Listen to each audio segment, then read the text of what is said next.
I am not lying to you when I say I have never heard Donald Trump this panicked. Only 12 hours after Kamala Harris and her VP choice, Tim Walz, held a historic rally in Pennsylvania where the energy was just off the wall, Donald Trump called into Fox and Friends and went on a lunatic, dangerous rant about Tim Walz, saying he's a radical far leftist, that he's super into transgender. I don't even know what that means, but Donald Trump is desperately trying to paint Tim Walz as some radical lunatic when he's like the nicest, friendliest, warmest guy you could ever see. And I think most voters, most people online are seeing through Donald Trump's ruse. But let's watch this first clip of Donald Trump just melting down over Tim Walz's entry into the race. Leave a like on the video to boost the message. We know what Kamala Harris's record is, and we know what his record is, and they are extremely progressive. Talk about how you're going to handle this on the campaign trail. Will you just really hone in on how they voted in the past?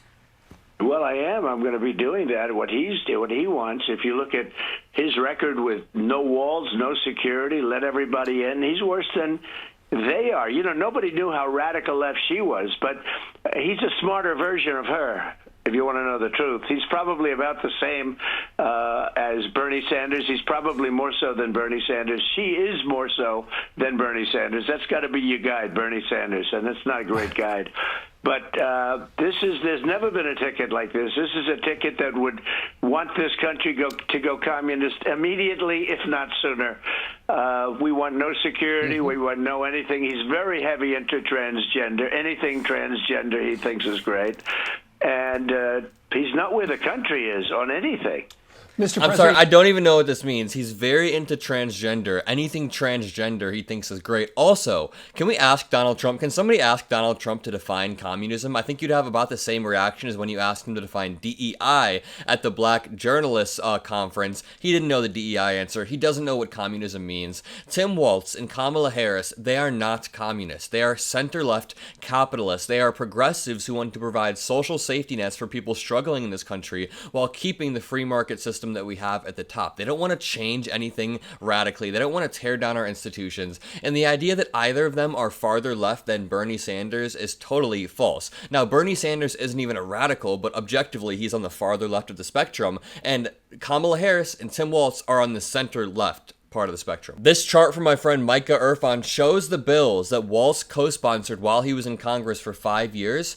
To the right cluster, these are people on the right. They progressively get farther and farther to the right. People on the left, they progressively get farther left. Over here would be like a Bernie Sanders. Walz is in the middle. He's in the center left. So Donald Trump is completely lying, as usual. And it's funny to me that Republicans are trying to paint Tim Walz as somebody who wants to turn all the kids transgender or whatever they think, when in reality, Tim Walz has said two things. He said, one, the government shouldn't be able to inject themselves in the medical lives of teenagers. It should be kept between the parents, the doctor, the teenager, maybe a board of psychiatrists, just professionals, people that know what they're talking about, not J.D. Vance and Donald Trump. And number two, no matter who you are or how you identify, you deserve to be loved. You deserve a safe space. A really cool fun fact, Tim Walz was the head of the Gay Straight Alliance in his school back in 1999, where he taught before it was a mainstream position of the Democratic Party. Donald Trump doesn't understand nuance. He doesn't understand accepting people for who they are. Donald Trump just wants to tear Tim Walz down. Let's keep watching. This is a shocking, let me tell you, this is a shocking pick. And I think it's very insulting to Jewish people, and I think it's very insulting to people that want security. I think it's very insulting to anything having to do. Why does Donald Trump always try to come out and speak for Jewish people, and then in the process just act incredibly offensive and belligerent? If we look at any of the polling, overwhelmingly Jewish people do vote blue in America. So who is Donald Trump to speak for them and say they need a mental health check? He says more stuff later, but let's watch him say that VP Harris is a nasty person. The media, outside of you people, of course, but the media is so, they're trying to build her up to the next Margaret Thatcher liberal version, and I don't believe it's going to happen. I hear she's hasn't taken one interview. She would never do an interview like this. That I can guarantee with any network. She doesn't do interviews because she can't answer questions.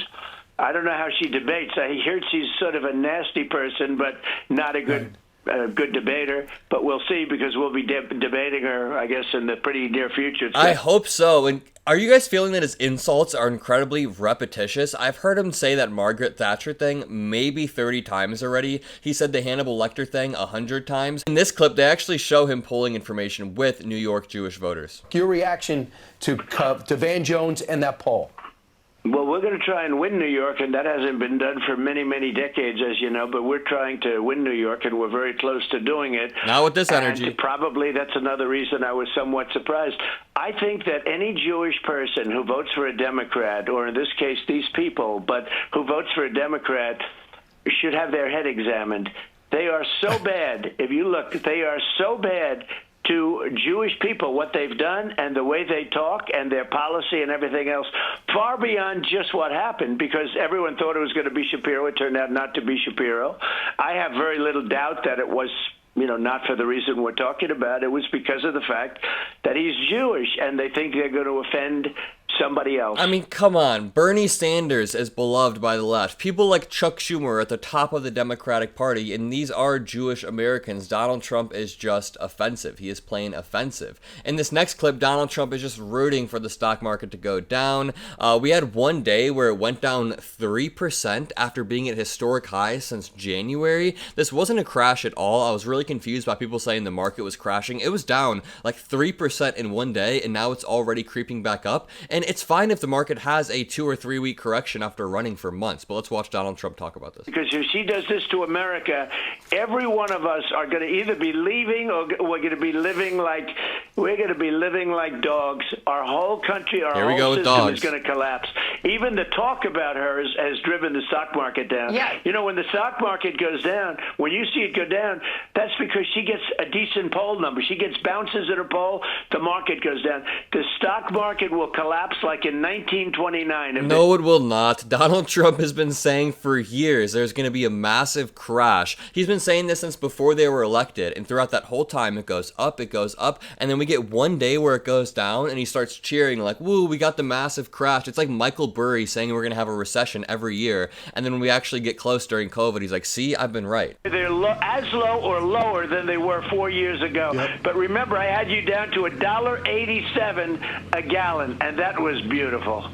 They were good times. Thank you. Mr. President, it was down to $1.87 during COVID, and that was not because of anything that Donald Trump did. He then proceeds to use all of this vacuous rhetoric saying we need to drill, baby, drill and build the wall, but we are drilling at highest rates, and any actual attempt we've made to fix the border, to fix border security, has been nuked by Donald Trump. So it proves that he uses these vacuous phrases that don't mean anything, that he doesn't actually plan on executing on, because he doesn't care about helping anybody. He only cares about winning re-election. Why would you say drill, baby, drill when we are already drilling at the highest rates if you weren't just throwing out random campaign slogans? He doesn't know what he's talking about. Either way, if you enjoyed this video, make sure you leave a like, comment a blue heart, hit that subscribe button, and I'll see you in the next video.